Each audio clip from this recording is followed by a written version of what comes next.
السلام عليكم soo dhawow libaaxii libaaxad mar kale iyo maanta waxaan doonayaa inaan kuu sharxo filim lagu magacaabo taariikh zamiin baar ka hor intaan u gudagelin muuqaalkeena maanta waxaan rabaa marka hore inaan idin la wadaago inaan gaarnay 10,000 oo subscribe ma dhihi karo kaliya subscribe ee waxaan dhihi karaa 10,000 oo saaxiib mana ahan runtii mid fudud inaad hal meel kula daristo dasaan u qiimo badan bal u fiirso waxaad ahaydeen kuwii gadaal ka riixaya geedigan sii jiitamaya dhabtii aniguse waxaan ahaa darawalkiinii caajiska badnaa laakiin sidaa ay tahay aad dhiiragelinayseen alcumuumse waxaan rabaa inaan idin dhaho mahadsanidin يشكر الناس لا يشكر الله waxaan rajeynayaa in markale halkan aan diris ku sii ahaano oo aan isla sii socono waqti badan haddaba aynu soo laabano muuqaalkeenii bilowga filimka waxaan aragnaa macallimiin yeerinaya buundooyinkii imtixaan ay ka qaadeen ardayda badi ardayda oo idilna waxay keeneen darajooyin sarsare marka laga reebo ardaygan oo aad uga hooseeya ardayda kale waxaa lagu magacaabaa inshaan waa arday aad u da'yar laakiin aan jeclayn waxbarashada taa cagsigeedana waxa uu doorbidaa ciyaarta iyo baashaalka ilaa heer uu gaaray in xitaa uu soo raadiyo darawalkii baska kaxaynayay markii ay xiisaduhu dhammaadaan goor isagu ay la sii tagtayba ciyaarta isla xilliga markii uu kasoo dego gaariga haddana waxa uu meeshiisii kasii bilaabayaa ciyaarta isagoo la ciyaaraya ee joogay wadooyinka waxayna taasi keentay in waraaqadihii imtixaanku ay ku qornaayeen natiijooyinka inuu halkaa ku waayo in cabaara kadibna waxa uu guriga kusoo laabanaya isagoo maran oo aan sidin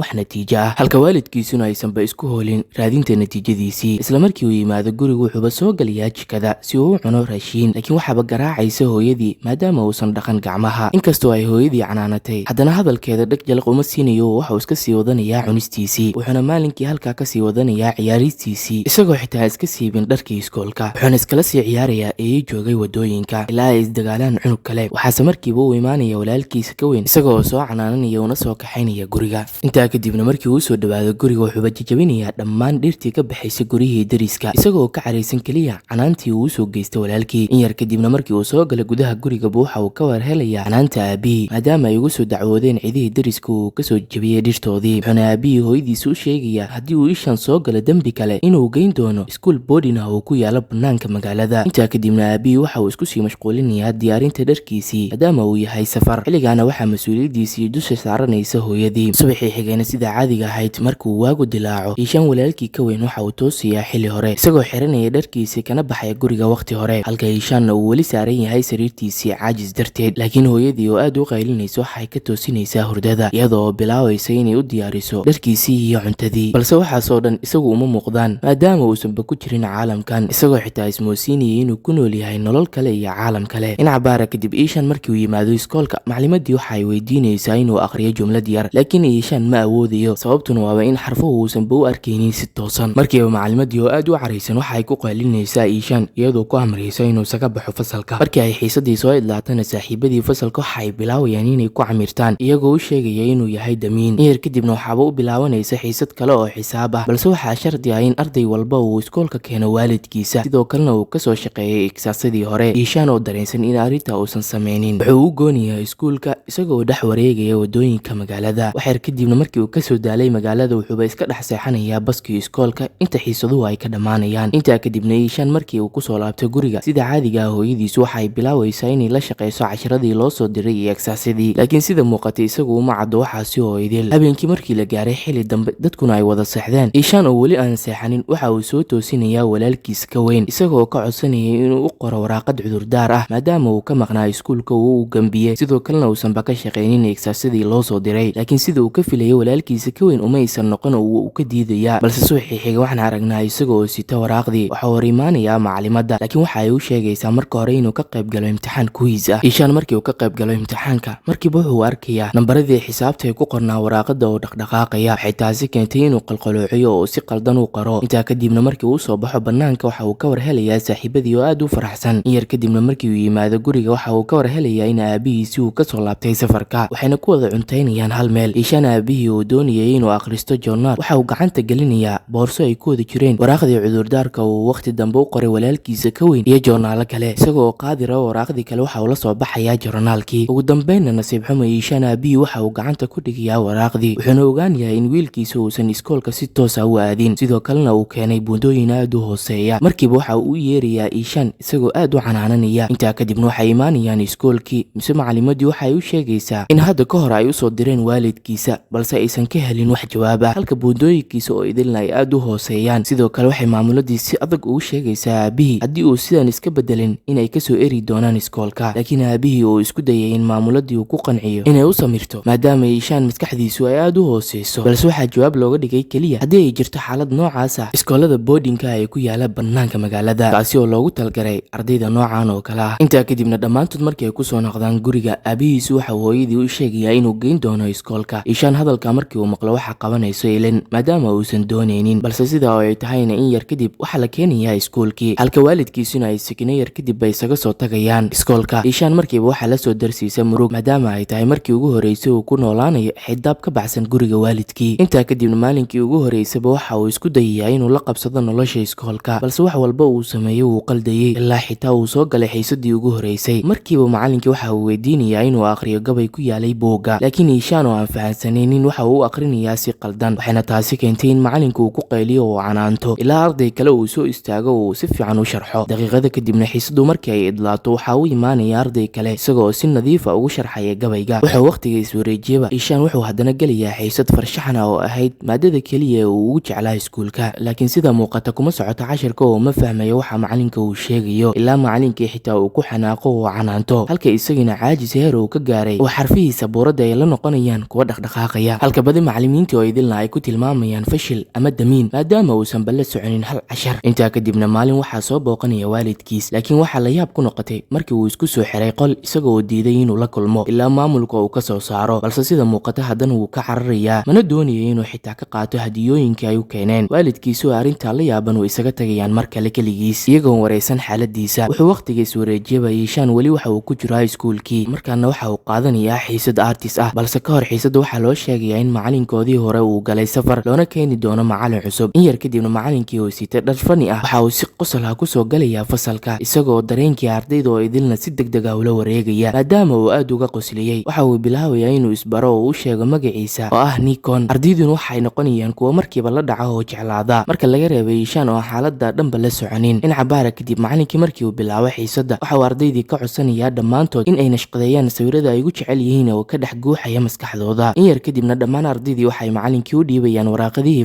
farshaxankooda marka laga reebay iishaan oo aan gacan nuuxinin. macalinkii Nikon markiiba waxa uu aad ula yaabayaa deganaanta iyo qawowga ka muuqata ardaygan, wuxuuna weydiinayaa waxa helay, laakiin iishaan midna uma jawaabaya macalin iyo ardayba. habeenkii markii la gaaray waxaa taleefankii iskuulka soo wacaya iishaan hooyadii oo ka codsanaysa in loogu dhiibo wiilkeeda. in yar kadib iishaan markii loo keeno waxa ay u sheegaysaa in walaalkiisa ka weyn uu dheelayo ciyaar fiinal ah, sidaa darteedna uu kasoo qayb galo. iishaanan u jawaabin markiiba waxaa kasoo daadanaysa iilin. intaa kadibna subaxii xigay macalinkii Nikon oo diyaarsanaya waraaqadihii farshaxanka waxa uu si kadiisa u arkayaa iishaan oo taagan meel ka baxsan ardaydii kale, isaga oo fursadda ka faa'iidaysanayana waxa uu imaanayaa saaxiibkiisii ay isku kursiga yihiin. waxa uu weydiinayaa waxa helay saaxiibkiisa. iishaan saaxiibkiisa waxa uu macalinka u sheegayaa in iishaan uu culays ka saaran yahay xagga qoraalka iyo akhrintaba, wuxuuna usii sheegayaa in mar walba uu doonayay inuu keeno buundo sare balse uu ku dhacayo imtixaanka, sidaa darteedna loo ciqaabo. Nikon intaa markii uu maqlo waxa uu soo aadayaa maktabadda isagoo eegaya warqadihii farshaxanka ee uu iishaan qoray, balse waxaa si kadiisa ugu imaanaysa saaxiibtiisii. waxa uu sheegayaa inuusan u haynin waqti badan maadaama uu ka fikirayo sidii uu yeeli lahaa ardaygii iishaan, isagoo u sheegaya inuu soo xasuusinayay yaraantiisii iyo sidii uu ahaa. wuxuuna Nikon saaxiibtiisa u sheegayaa haddii uu sidan ahaadana inuu noqon doono mustaqbal la'aan. in muddo ah kadibna markii la gaaray xilligii fasaxa, iishaan iyo qoyskiisa waxa ay soo aadayaan garoon uu ku ciyaaraya walaalkood weyn si ay ula qaybsadaan farxaddiisa. intaa kadib markii yimaadaan garoonka, iishaan waxa uu iska istaagayaa qayb sare oo ka baxsan goobtii lagu ciyaarayay isagoonba ku soconin farxadda iyo ciyaarta uu ciyaaraya walaalkiis. in cabaara kadibna markii ay kusoo noqdaan guriga, sikadiisa waxa ugu imaanaya macalinkiisii Nikon isagoo ka codsanaya waalidkiisa inay u keenaan buugagtii uu qoray iishaan si uu u eego, balse waalidkiisii oo la yaaban macalinkan iyo meesha uu ka raadinayay xalka waxay u keenayaan waraaqadiisii iyo buugagtiisii. Nikon markii uu milicsado wuxuuba la yaabayaa farshaxanada la yaabka leh uu sawiray iishaan. intaa kadibna waxa uu waalidkiisu u sheegayaa in wiilkooda ay haysato hal caqabad oo ah inay culays ku tahay xaruufaha iyo akhrintoodaba, ayna hayso mushkilad ah inuu kala saaro xarfaha. laakiin aabihiisii oo qariibsanaya hadalka macalinka waxa uu sheegaya in wiilkiisu si fiican